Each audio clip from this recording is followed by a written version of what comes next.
बड़ी खबर का रुख करते हुए आपको बता दें किस तरीके से अब मल्लिकार्जुन खड़गे ने मंदिर पर की जा रही राजनीति को देखते हुए एक बड़ा बयान दिया है और गंभीर आरोप भी लगाए हैं। तो सबसे पहली और बड़ी खबर के साथ शुरुआत करना चाहूंगी, जहां आपको बता दें मंदिर मुद्दों को लेकर गंभीर आरोप मल्लिकार्जुन खड़गे की तरफ से लगाए गए हैं और प्रधानमंत्री के मणिपुर ना जाने को लेकर भी एक बार फिर से सवाल उठाए गए हैं। आपको बता दें धर्म के नाम पर भड़काने के आरोप, ये सबसे बड़ी खबर हमारे पास है। मल्लिकार्जुन खड़गे की तरफ से क्या कहा गया वो बयान आपको सुनाएंगे और मंदिर पर हो रही राजनीति को देखते हुए खड़गे की तरफ से महत्वपूर्ण बात, मुंह में राम बगल में छुरी। मोदी जी मणिपुर के लोग मुसीबत में हैं, ये बात खड़गे की तरफ से कही गई है और मणिपुर में राहुल की यात्रा की शुरुआत की दौरान मल्लिकार्जुन खड़गे ने क्या कहा, सबसे पहले ये सुनिए। वो समंदर के ऊपर शहर करते फिरते हैं और बैठे जगह जप करते बैठते हैं राम राम राम राम। अरे भाई मुख में राम बगल में छुरी, ये मत करो जनता के साथ। यही हम चाहते हैं। सभी को भगवान की याद आती है, भगवान के बारे में सभी लोग आस्था रखते हैं, इसमें कोई शक नहीं है, लेकिन वोटों के लिए मत करो।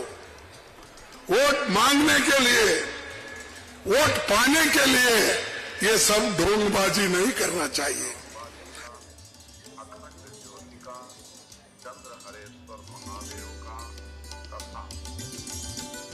तो मल्लिकार्जुन खड़गे का बयान आपने सुना, जिन्होंने कहा कि धर्म के नाम पर बांटने की बड़ा आरोप उन्होंने लगाया है। लेकिन इस बीच जिस तरीके से इस पूरे मामले पर राजनीति गर्माती जा रही है, आपको बता दूं खास मेहमान इस वक्त TV9 भारतवर्ष के इस मंच पर राम की पेड़ी पर इस वक्त हमें ज्वाइन कर चुके हैं और मेरे सहयोगी भी लगातार इस मेगा कवरेज में अयोध्या में प्राण प्रतिष्ठा को लेकर की जा रही तैयारी के साथ साथ आपको बताएंगे किस तरीके से आज कांग्रेस डेलीगेशन अयोध्या का रुख करने वाला है, कैसी उनकी तैयारी और अयोध्या में उनकी मौजूदगी के दौरान क्या क्या होगा, इस बारे में एक एक डिटेल जानकारी आपके सामने होगी। लेकिन उससे पहले खास मेहमानों का परिचय आपको करा दूं। इस वक्त राम की पेड़ी पर ही विश्वेशाचार्य विनयानंद महाराज हमें ज्वाइन कर चुके हैं और साथ ही दिवाकर आचार्य महाराज हिंदू धर्मगुरु भी इस वक्त मंच पर मेरे साथ मौजूद हैं। मेरे सहयोगी लगातार हमें अयोध्या की खास तस्वीरें तो दिखाएंगे, उनसे भी होगी सीधी बात। लेकिन इस बीच आपको बता दूं कि पॉलिटिकल एनालिसिस संजीव कौशिक भी थोड़ी देर में हमें ज्वाइन करेंगे और BJP spokes person Siddharth Yadav भी हमारे साथ जुड़ चुके हैं। संजीव कौशिक सर भी इस वक्त हमें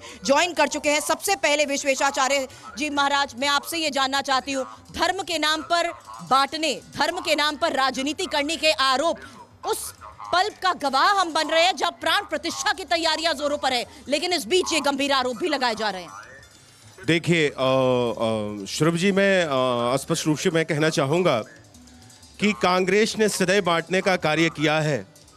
रामो विग्रहवान धर्मः, अगर जी मैं भगवान राम की बात करूं तो राम ने सदैव सबको जोड़ने का प्रयास किया है और कांग्रेस को तो शायद मैं ये कहूं कि अयोध्या पर बोलने का कोई अधिकार नहीं है।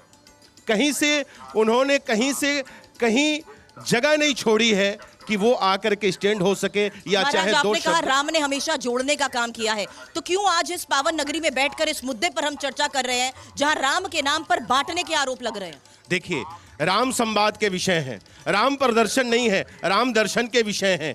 अगर दी कहीं किसी से विवाद है तो व्यक्तिगत विवाद हो सकता है, परंतु राम हमारे आराध्य हैं, राम श्रद्धा के विषय हैं, राम प्रेम के विषय हैं, राम हमारे इष्ट हैं। सारी राजनीति राम पर है, क्या राम राजनीति का विषय है? नहीं, बिल्कुल नहीं। ये जग जाहिर है कि राम ने कभी राजनीति नहीं करी है। अरे भगवान राम वो है कि जो अगर यदि हम थोड़ी देर के लिए, मल्लिकार्जुन खड़गे ने कहा कि बीजेपी के मुंह में राम बगल में छुरी है।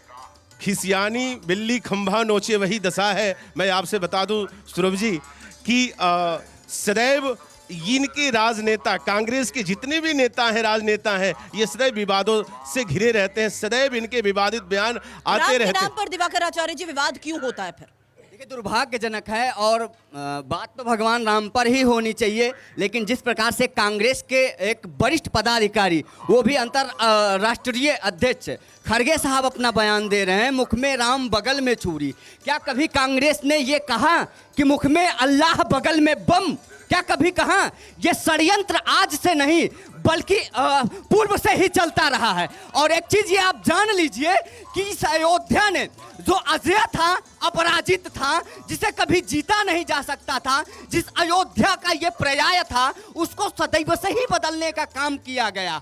आज अयोध्या में भव्य दिव्य राम मंदिर बन रहा है, तो क्या ये उचित है? मैं ये अयोध्या की जनता से तथा तमाम दूर दूर से आए देश के कोने कोने से पधारे इन श्रद्धालुओं से पूछना चाहता हूं कि मुख में राम और बगल में छुरी कहना क्या उचित है? कांग्रेस कभी ये क्यों नहीं कहती है कि मुख में अल्लाह बगल में बम? धर्म के नाम पर बांटने की राजनीति आखिर होती क्यों है? यही तो इस वक्त सबसे बड़ा सवाल है, चाहे वो राम के नाम पर हो या किसी और धर्म के नाम पर। संजीव कौशिक साहब, एक सवाल इस बीच यही खड़ा हो रहा है कि जिस तरीके से प्राण प्रतिष्ठा की तैयारियां जोर पकड़ रही है, मंदिर के नाम पर राजनीति की रफ्तार भी बढ़ती जा रही है, एक और ऐसा महत्वपूर्ण बयान और धर्म के नाम पर बांटने के आरोप।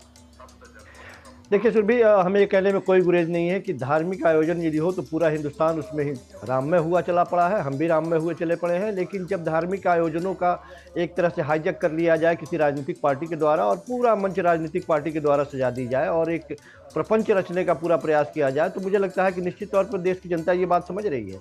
हमें कोई एतराज़ नहीं है जिस तरह से पूरा अयोध्या या पूरे हिंदुस्तान के लोग राम के साथ या इस धर्म के साथ खड़े हैं, एक पाँव पे खड़े हैं। निश्चित तौर पे राजनीतिक पार्टी जो भारतीय जनता पार्टी जिसके बारे में बात की जा रही है, वो इसी नाम पे राजनीति भी कर रही है, सीधा दिखाई दे रहा है।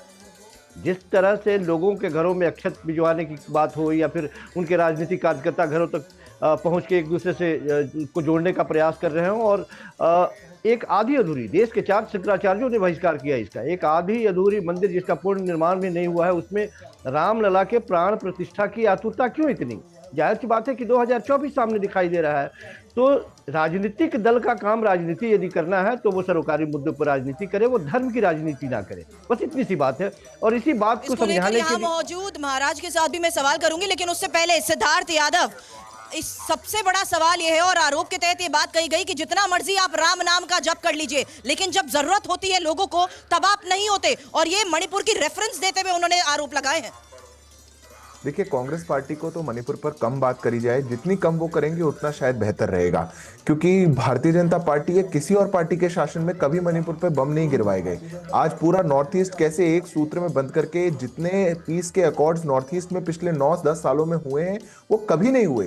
कांग्रेस ने इतना लंबा शासन इस देश में किया और नॉर्थ ईस्ट की क्या हालत रही है पूरा देश जानता है। इनके प्रधानमंत्री 10 साल में एक बार नहीं गए थे और आज ये सवाल उठाते हैं मणिपुर की स्थिति सामान्य है। मैं दूसरी बात कह रहा हूं, आप मेरी बात समझेंगे तो शायद आपको और बेहतर होगा।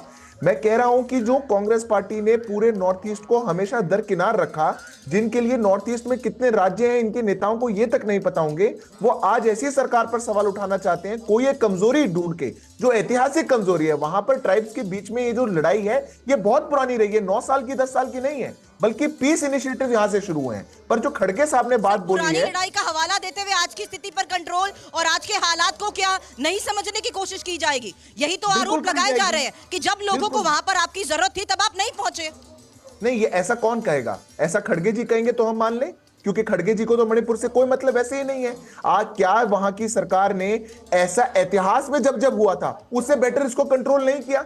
आज अगर मणिपुर में मतलब ये किस बात का प्रश्न उठाया जा रहा है कि मतलब प्रधानमंत्री पहले मणिपुर जाते थे अब नहीं गए? अरे पहले जाते थे तो गुनाह करते थे क्या? मनमोहन सिंह जी नहीं गए थे, उन्होंने तो बहुत अच्छा काम किया था। पर प्रधानमंत्री अगर वहां की डेवलपमेंट करते हैं, हर 2 महीने में अगर कोई केंद्र का मंत्री वहां पर जाता है, अगर पूरी सरकार नॉर्थ ईस्ट को लेकर के सजग है पर कोई वहां पर समस्या भी हुई तो उसको एक बिना राजनीति के सेंसिटिविटी के साथ डील किया जाएगा। खड़गे साहब वहां पे अपनी राजनीति चमकाने के लिए मणिपुर से शुरुआत कर रहे हैं, उससे नहीं किया जाएगा। या फिर राहुल गांधी जी को मणिपुर की आज आपके पास आती हूं क्योंकि यहाँ पर तो लोगों को धर्म की मिलावट पर भड़काने के आरोप मल्लिकार्जुन खड़गे ने लगा दिए, यहाँ तक कि सिर्फ पब्लिसिटी और बाकी सब कुछ बंद करने की बात भी कह दी।